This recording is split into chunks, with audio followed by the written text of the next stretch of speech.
পুরনো গাছ, কত রহস্য জমে থাকে এর মোটা বাকলের নিচে, কে জানে? কেউ ভাবে এটা নিছকই একটা গাছ, কেউ আবার ভাবে এ এক ভয়ানক অভিশাপের আবাস। কিন্তু আপনি কি জানেন, একটা শতবর্ষী গাছের মধ্যে লুকিয়ে থাকতে পারে এক আত্মা, এক ছায়া, যাকে একদিন আগুনে পুড়িয়ে মারা হয়েছিল। আর সেই আত্মা যদি ফিরে আসে, কারো ছায়ায় বাসা বাঁধতে। এই গল্পে আপনি শুনতে চলেছেন এক বন্ধুত্ব, এক বিশ্বাসঘাতকতা, আর এক ছায়ার প্রতিশোধের ইতিহাস।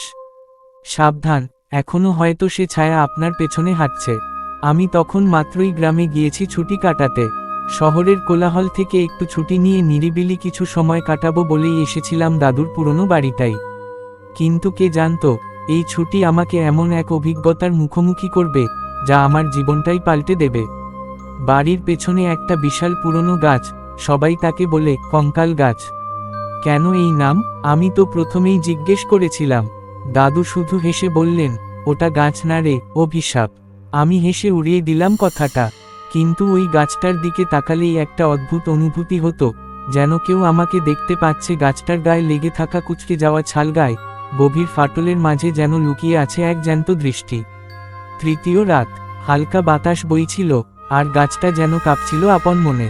আমি ঘুমাতে গিয়েও ঘুমোতে পারছিলাম না। হঠাৎ জানালার পাশে শব্দ হলো, খস খস খস। আমি জানালা খুলেই চমকে উঠলাম। গাছটার দিকে তাকিয়ে দেখি কেউ দাঁড়িয়ে আছে। না, সেটা মানুষ না, একটা ছায়া, লম্বা, কুঁজো, গাছের ছায়ার মধ্যে মিশে থাকা কিছু।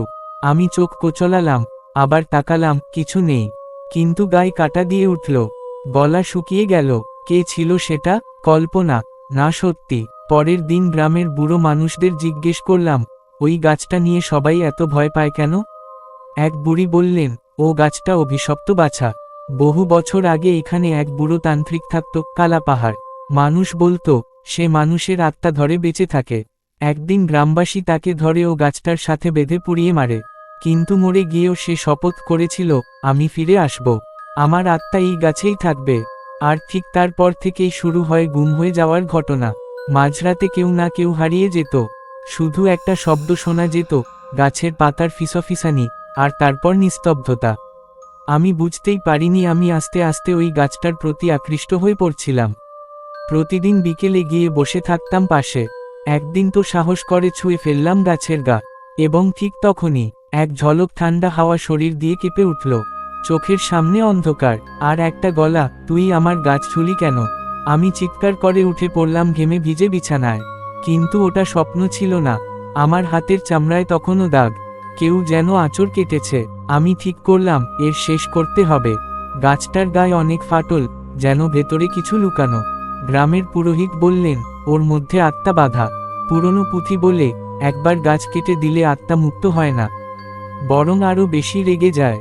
তবুও আমি আর এক বন্ধুকে নিয়ে কুঠার হাতে গেলাম রাতে, গাছ কাটতে।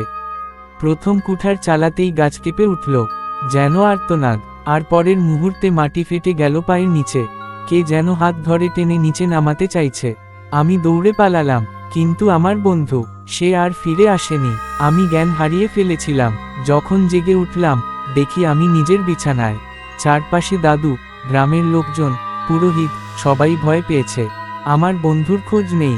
পুরোহিত বললেন, তুই ভাগ্যবান, কালাপাহাড় তোকে নিয়ে যেতে পারত, কিন্তু তোকে সে ছেড়ে দিল, কারণ তুই তার কথা শুনেছিস, অমান্য করিসনি।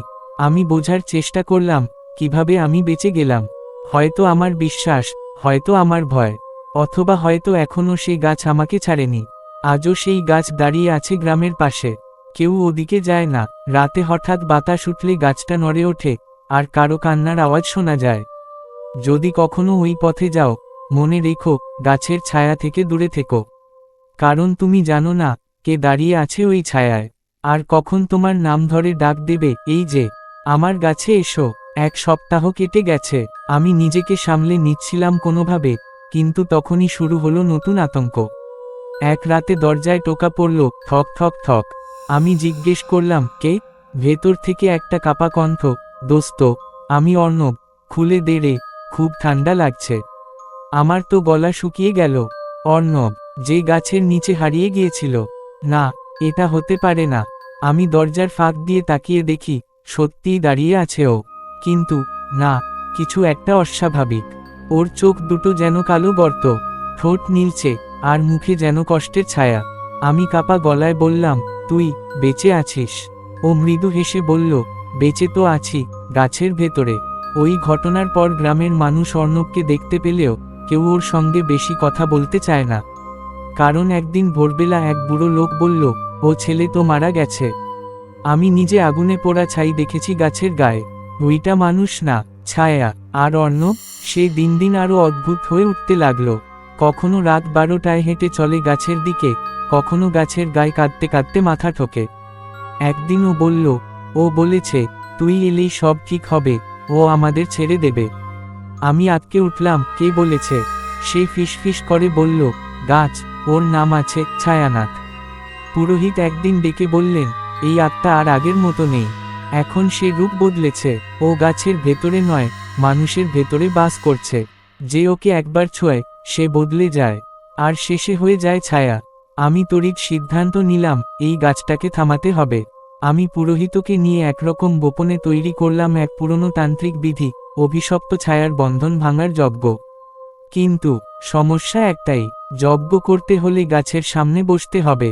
আর ছায়ানাথ কি সেটা হতে দেবে? রাত 11টা, গাছটার সামনে প্রদীপ জ্বালিয়ে পুরোহিত শুরু করলেন মন্ত্রপাঠ। আমি পাশে বসেছিলাম, হাতে রাখি গঙ্গাজল, আর মাটিতে আঁকা বৃত্তের বাইরে পানা বাড়ানোর আদেশ। কিন্তু হঠাৎ বাতাস থেমে গেল, আর গাছের ফাঁক দিয়ে বেরিয়ে এলো ধোঁয়া।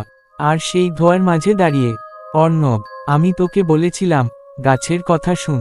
ওর গলা পাল্টে গেছে, যেন একসঙ্গে 10টা গলা বলছে। ও ধীরে ধীরে হেঁটে এল বৃত্তের দিকে, আর বলল, এই গাছ আমার। আমিই ছায়ানাথ। আমার ছায়া যারা ছুঁয়েছে তারা আমার হয়ে গেছে। তোদের সবাইকে নেব এবার। আমি কেঁপে উঠেছিলাম। পুরোহিত বললেন, ভেতরে থাক, বাইরে গেলেই শেষ। আর ঠিক তখনই অর্ণব বা ছায়ানাথ তার হাত বাড়াল আমার দিকে, আর বাতাস চিৎকার করে উঠল। শেষ মুহূর্তে পুরোহিত তার গায়ে গঙ্গাজল ছুঁড়ে দিলেন, আর সঙ্গে সঙ্গে অর্ণব চিৎকার করে মাটিতে পড়ে গেল। গাছটা নরল, কাপল, আর তারপর তার গায়ে একটা বিকট চিৎকার, না। আগুন লেগে গেল গাছটার শীর্ষে, আর এক কণ্ঠ ভেসে এল, আমি আবার আসব। ছায়া কখনো মরে না। সব কিছু নিঃশব্দ হয়ে গেল। গ্রামের মানুষরা বলছে, গাছটা তো পুড়ে ছাই হয়ে গেছে। কিন্তু আমি জানি, ছায়ানাথ মরে যায়নি। কারণ কিছুদিন আগে আমি হঠাৎ শুনলাম অর্ণবের ফোন নম্বর থেকে একটা কল এসেছে। আমি তুলতেই কেউ ফিসফিস করে বলল, তুই গাছ ছুঁয়েছিলি, মনে আছে? আমি এখনো ভয় পাই ঘুমাতে। জানালার বাইরের পাতার ফিসফাস শব্দ শুনলে বুক দৌড়ে ওঠে। আর আপনি যদি কোনোদিন কোনো পুরনো